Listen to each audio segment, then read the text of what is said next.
পেছনে যে মসজিদটা দেখতে পাচ্ছেন সেটাই আবুধাবির বিখ্যাত গ্র্যান্ড মস্ক, যেখানে একসাথে নামাজ পড়তে পারেন 40,000-এরও বেশি মানুষ, যেটা 30 একর জায়গার উপর নির্মাণ করা হয়েছিল 2007 সালে। দেশ বিদেশের বিভিন্ন প্রান্ত থেকে মানুষরা দেখতে আসেন এই মসজিদের সভ্যতা, ঐতিহ্য কিংবা সংস্কৃতিতে গড়ে তোলা এক মসজিদ, যেটাই দেখতে আসেন বিভিন্ন দেশের পর্যটকরা।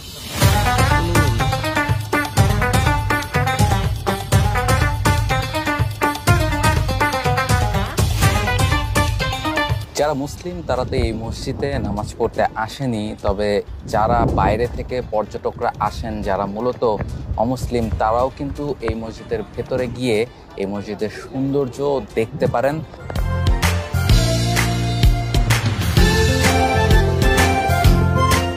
তবে সেক্ষেত্রে একটা ড্রেস কোড কিন্তু তাদেরকে মেনটেন করতে হয়। নারীদের ক্ষেত্রে আবায়া পরে এখানে প্রবেশ করতে হয় এবং তারপর তারা ভিতরে গিয়ে এই 82টা গম্বুজ সহ যে মসজিদ, সেই মসজিদ দেখে সেখানকার ঐতিহ্য কিংবা নানা রকম কালচার কিন্তু এই মসজিদের ভিতরে ফুটিয়ে তোলা হয়েছে, যেগুলো তারা স্মৃতি হিসেবে তাদের দেশে তাদের সঙ্গে নিয়ে যান।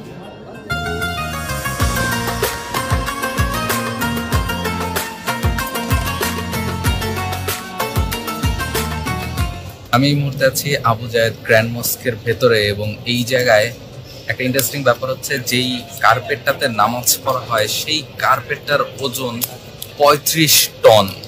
কত বড়, কি পরিমাণ বিশাল একটা কার্পেট হতে পারে যার ওজন 35 টন, সেটা বোধহয় আপনারা বুঝতেই পারেন।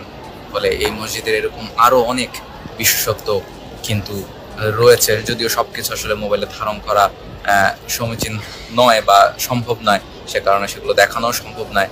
তবে এশিয়া কাপের ফাঁকে ফাঁকে আবুধাবি কিংবা দুবাইয়ের এই সকল আপডেট জানতে বা খবর জানতে, বিশেষ স্থাপনাগুলো দেখতে চোখ রাখুন টি স্পোর্টসের পর্দায়।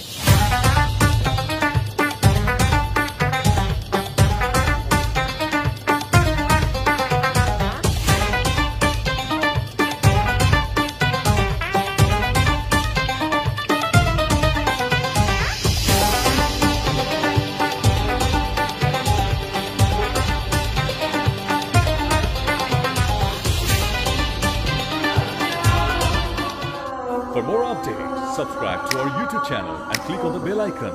Follow us on Facebook and Instagram. Download T-Sports app to enjoy exciting games and highlights. Visit tsports.com.